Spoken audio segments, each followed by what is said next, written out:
First Person is produced in cooperation with the Far East Broadcasting Company, who rejoice in the stories of changed lives through the power of Jesus Christ. Learn more at FEBC.org. I'm reminded that the Spirit of God is the same everywhere in the world. He works. The culture's different, but the work of the Spirit is the same. You know, people can tell you about things, but until you experience them yourself, I don't know if you learn that lesson or not.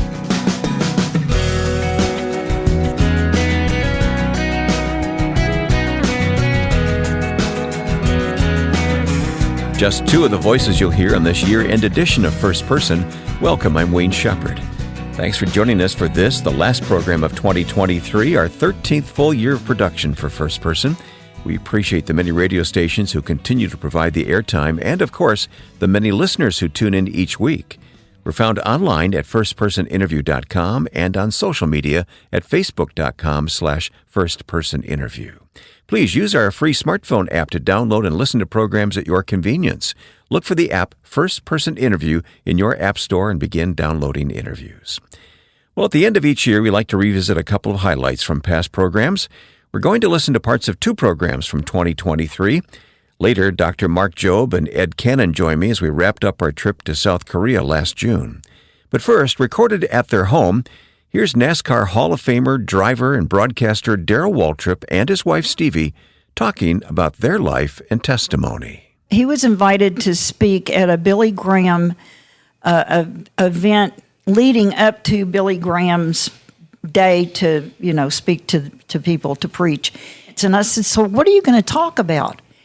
And he said, I don't know. He said, what can I talk about? I said, well, first thing, they don't want to hear about Junior Johnson and all the races that you've won. They want to hear what Jesus has done in your life. And I said, Darrell, I feel like I've been married to two different men with the same name. And that made a difference. That made him think about the before Jesus and the after Jesus. Makes me cry right now just telling you the story. Big turning point then. Yeah, it was. Big turning point. It was. Well, there were a lot of things. When I was driving for Junior Johnson, there was a guy named Roger that works in he was working in the parts department. Strong Christian. Read the Bible. He knew the Bible inside and out. So one day we're getting ready to run Wilkesboro, and let's like on a Friday or a Saturday, race on Sunday. I go in the parts department for something, and Roger says, "Hey, are you a Christian?" And I said, "Well, I don't know. Why do you ask?" He said, "Well, you don't act like one. Oh. If you're a Christian, you don't really act like one." He said, you need to you really ought to start giving the Lord a little credit for your accomplishments. Because without the Lord, you would not have been able to do anything that you've been able to do." And so he wasn't preaching to me, but he was lecturing, kind of. How did it make you feel at the time? Oh, I felt about 2 feet tall. I mean, I sunk in my shoes right there because I kind of thought I thought I was a Christian, but I wasn't sure if I was a Christian. I'd never really prayed the prayer, to ask the Lord to come into my heart, forgive me my sins. I'd never really done that. But anyway, so Roger, he goes through this whole deal, and so Sunday I win the race, and I think about, we're in Wilkesboro. I think about Roger. I said, I'm gonna give the Lord I got out of the car and I said, I want to thank Goodyear, and I want to thank God, and I want to thank all the fans for my win today. Well, when I said I want to thank God on like Monday and Tuesday of that next week, all these people were saying, I had no idea you were a Christian. Praise the Lord, you're a Christian. Thank you for. And I thought, wow, just that one little word, one thing I said made a huge difference. And so that kind of got the ball rolling. Gave you a boldness. And it woke me up and kind of got my attention. And from then on, I want to thank the Lord. Every week I'd say, if I won, I want to thank the Lord for giving me this opportunity to win this race today. Well, there were still, and I took a lot of, when you're on top of the world, everything's going your way. There were people say, you mean you think the Lord gives you privileges over everybody else? I said, no. I don't think that at all. I just think he blessed me today because of who I am and what I've done. And so it was funny because for a while I was kind of torn between, should I say I'm thankful for this win today, or should I let it go. And so it just became a habit. It's interesting to hear about the quiet witness behind the scenes. This guy in the parts department, and Yeah. Stevie. Yeah. And people like that just contributing little by little to your spiritual awakening. I Well, guess they had their you'd call hand it. on me and they wouldn't let go. So Yeah, yeah. I was, I'll never forget, we're at Hillsborough High School. Dr. Cortez Cooper. I don't know if you remember Dr. Cooper or not. No, I don't. And we had not gone for the first 10 or 11 years of our marriage. We did not have a church to go to. And then we had dear friends. Well, they weren't even dear friends at the time. They became dear friends, but they invited us to go to church with them. And we started going on Wednesday nights because we were always gone on the weekends. So we started going to a Bible study at this Christ Presbyterian Church at Hillsborough High School decades and decades ago, to a Bible study that they had on Wednesday nights. And we both just loved the pastor, Cortez Cooper. We'd never heard the word preached like him. It was just a phenomenal spiritual time in both of our lives. And he was a guy's guy. I mean, Dr. Cooper, he knew more about me than I knew about myself. Isn't that interesting? And so those Wednesday night prayer meetings turned into be a turning point. Yeah. And that's how we met Michael Card, too. Yeah. Okay. At the He Bible. came one morning, and this young man comes out with his guitar and starts singing this song, and Darrell and I are sitting there. We had never heard any kind of music, spiritual music, like Michael Card music. And we are looking at each other like, oh my gosh, this is so incredibly beautiful. And he sang about Simeon. Well, we didn't know who Simeon was, so we're on the way to Talladega, and we get to the Holiday Inn where we stayed, and I'm running around trying to find a Bible and asking people, who's Simeon? I got to find out who this guy is because Michael Card's singing about him, and so the Lord just used him in a mighty way in both of our lives. Yeah, I could sit here all day long and listen to you guys tell stories, and I was so moved a few years ago when you were invited to Washington, D.C.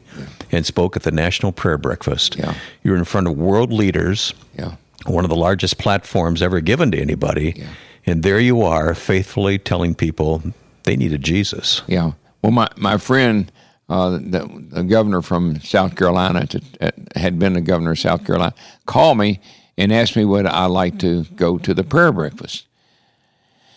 And I said, well, I've never really been. I said, what would I do? And he said, we want you to be the keynote speaker. I said, oh, no.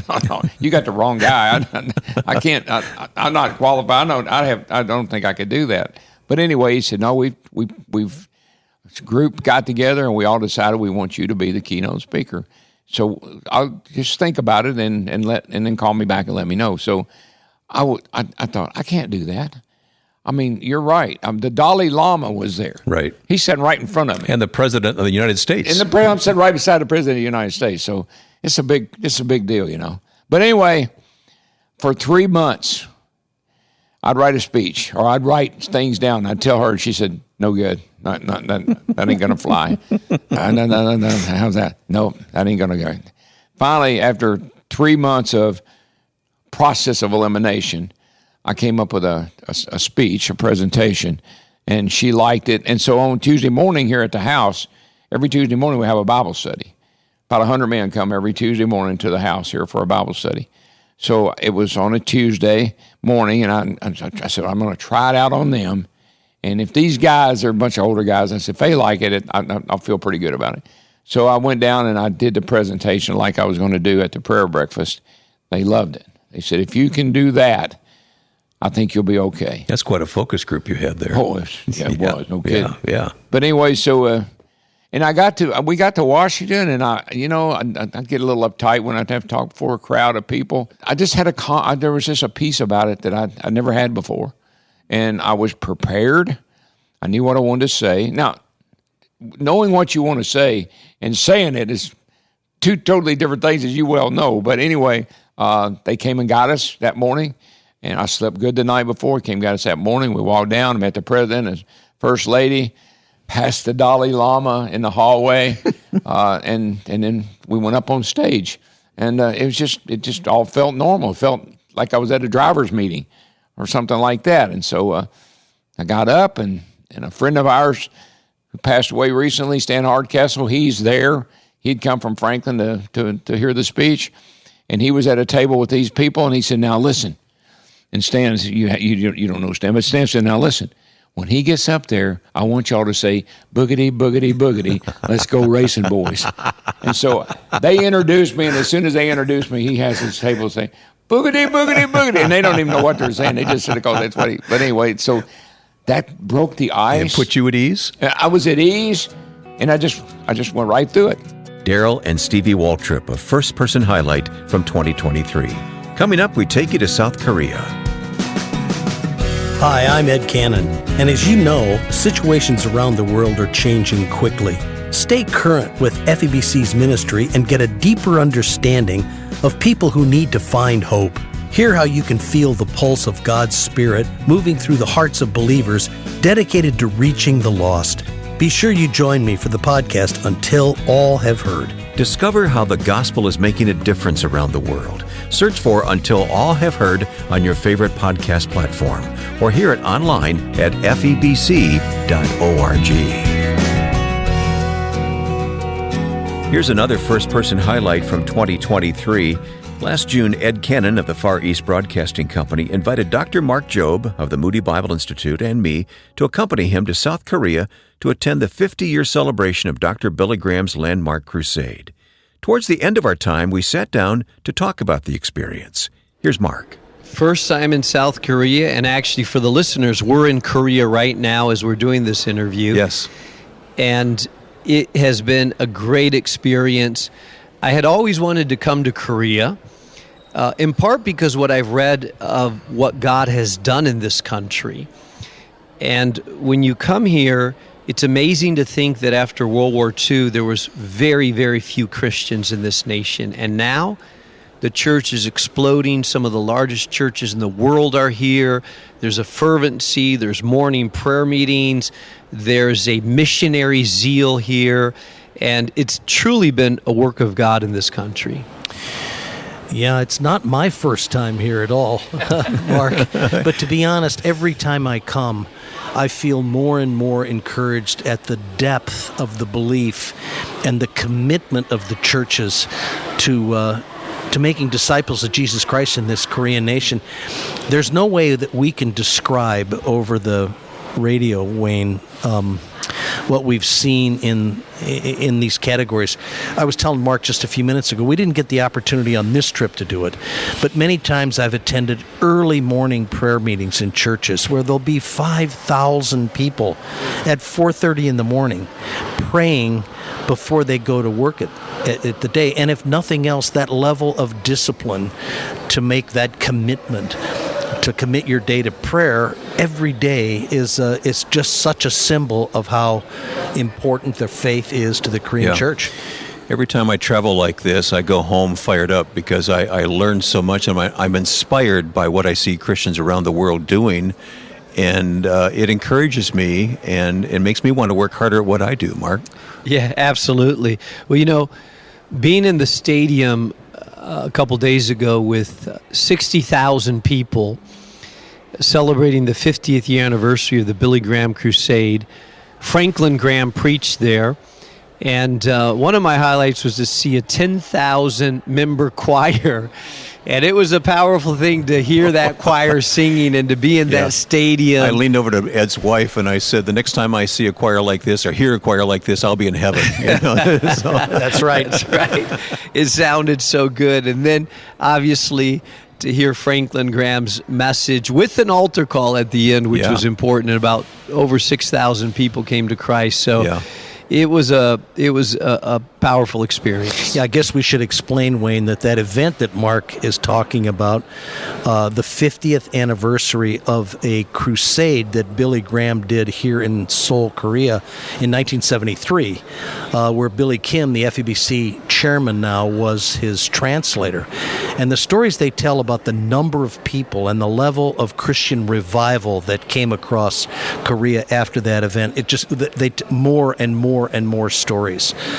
So it's our prayer that not only those 60,000 people in the stadium, but the other 30,000 that didn't get in because there wasn't any seats left, and the 250,000 who were listening on the radio and watching on television. It's our prayer that this would make a similar difference and that commitment to Korea would come. You both had the opportunity to preach in Korean churches while we were here. We were here over a weekend, and which included a Sunday, of course. And Ed, I was with you as you preached, and Mark preached a couple of times as well. Talk about the experience. What was that like? Let's just be clear. Ed preached 3 times. I preached twice. So, okay, was it a competition? I didn't realize that. No. It was a perseverance event where preaching 3 times in one day is really a challenge. I have a much deeper appreciation now for pastors who do that sort of thing regularly. Mark, I told Ed that I was present for each of his messages. I could give the message now. So maybe not as well. But. Not as well. No, not nearly as well. I felt bad for Ed too, because but when he was preaching, it was about probably 4:00 in the morning our time. So it was. But it was a great experience. And the translator that we had, he was very dynamic. And I always worry about the translator because sometimes you lose. But this guy kept right in step. And I felt I had an opportunity to pray for multiple people after the messages that God had touched. And so I'm reminded that the Spirit of God is the same everywhere in the world. He works. The culture's different. The language is different. But the work of the Spirit is the same, and the power of the Word is the same no matter where you go in the world. Yeah. Ed, a couple of times as we drove around to various meetings, we would comment about the neatness and orderliness of the community. And these cities are beautiful. We were in Busan, and I didn't realize what a large city it is. It's the second largest city in South Korea. And it was just neat as a pin. There's absolutely no litter. People's yards are immaculate. People's cars are immaculate. There is no homeless population here that's evident to anyone. At least it wasn't evident on the street to us. And I certainly believe that speaks to just the level of discipline in their lives, not just on their Christian faith, but of course everyone here lives that way. It is a different feeling being in Korea than being anywhere in the United States, and I really love it. I think I've had the Korean barbecue 5 times since I've been here. Yes, I can attest it was exactly 5 times. Yeah, and it's delicious. And we love it, but I'm maybe looking forward to some spaghetti or something like that. And we've been inspired by the leadership we've seen from the top on down. We've had such great servant leadership by those who have served us while we're here. Yes. From our drivers all the way up to Dr. Billy Kim. Talk about the leadership that you've seen, Mark, and the passion they have to reach people for Christ. You know what struck me is that there has been gospel penetration even to the high levels of government. And I met several government officials, workers, the head of all of the police, 20,000 police here in Korea, all of them who seem to have at least a God consciousness and a willingness to participate in Christian activity, which tells me that, it's the gospel has penetrated every level of society. Yeah, I mean, the introduction at the 50th anniversary celebration we had on what looked to me to be about 100-foot big LCD television was the president of South Korea. Right. He gave a very gracious invitation to everyone who came to the event, and it appeared in his language, Mark, that he was really a Christ follower. Yeah. His language was crystal clear. He obviously referred to the gospel several times. And yeah, it's such an encouragement to see that, as you said, at the highest levels of government, and we know many of the parliamentarians here in Korea that serve the government are very, very dedicated Christians, and I think it shows in the respect that people in the community have for Christians in general. Let me mention that we are speaking from a very large hotel in one of the large cities. Nearby is one of 13 radio stations by FEBC, operated by FEBC in this country. And there is a steering committee meeting going on right now. When I say steering committee, I think of, a dozen people. There's 1,100 people in the room upstairs, and we snuck out because they're speaking Korean and we wouldn't understand it anyway. But it was something to be a part of that meeting for part of the day today, and to see these are people who are supporters and actually guiding the ministry. 1,100 of them to operate 13 radio stations. I'm impressed by the evangelistic fervor that exists in the Korean church. Ministries like FEBC that are broadcasting really all around the country here. But I love the fact, by the way, that there is a station dedicated almost primarily to broadcasting the gospel into North Korea, right. Yeah. which is a closed country. People can't get in there. Ed, mention that. I love that. Sure. FEBC had been broadcasting into North Korea on shortwave radio for almost 50 years. And knowing the absence of the gospel that exists in North Korea, it's been a primary focus of FEBC for quite a time to get a stronger signal and put on more hours of the day than we could do on shortwave radio. So FEBC Korea staff built a 200,000 watt AM station, which was a monumental task in and of itself, getting the permission from the international communications groups and making sure our signal doesn't interfere with airplane traffic. And that signal now has been going into North Korea for about 3 years. We know for sure it's very strong because we can measure it on the opposite side of North Korea up into China and Russia. So we know that the signal is strong. We know that people have radios because we hear from refugees that come out of the country. And we know it's difficult for them to listen to the radio. But the evidence of people hearing the gospel on these powerful radio stations and the difference it's making in a country that's absolutely oppressing Christianity in a way that's unimaginable to Americans is an enormous difference. We could talk a lot more about what we've learned this week, and I really appreciate both of you and the attitude that I've seen you just pray for this country as we've gone along, and I just appreciate that. Thanks, Ed, for the invitation. No, I'm so glad to have both of you here. I think Mark and I share a common passion for the gospel, and working together in partnership is clearly the instructions that Christ gave us. I want you to be unified, one. And while Mark is serving as the president of the Moody Bible Institute, I'm serving as the president of FEBC International, and together we can reach far more people and have a far deeper and more lasting impact for the world. Amen. And that's our goal, right, Mark? Absolutely. Beautiful partnership that God has created. And at the heart of both Moody and FEBC is the desire that every person on earth would be touched and transformed by the gospel of Jesus. Every tribe and tongue and nation. It was indeed a highlight of the year for First Person to have the opportunity to travel with Mark Jobe and Ed Cannon to Seoul and to experience Korean hospitality. It was a short, but as you heard, meaningful trip for all of us. Again, thanks for listening this year to First Person. As the Lord leads, we'll continue to provide you with interviews in 2024 that point people to the work of God and the lives of those who serve Him. In the meantime, please know that all of our interviews from the past 13 years are available to listen to anytime online at firstpersoninterview.com. And a big thank you to the Far East Broadcasting Company for the support which helps bring you these weekly programs. Please visit febc.org to learn more about this great ministry. Now, with thanks to my friend and producer Joe Carlson, I'm Wayne Shepherd. Happy New Year from First Person.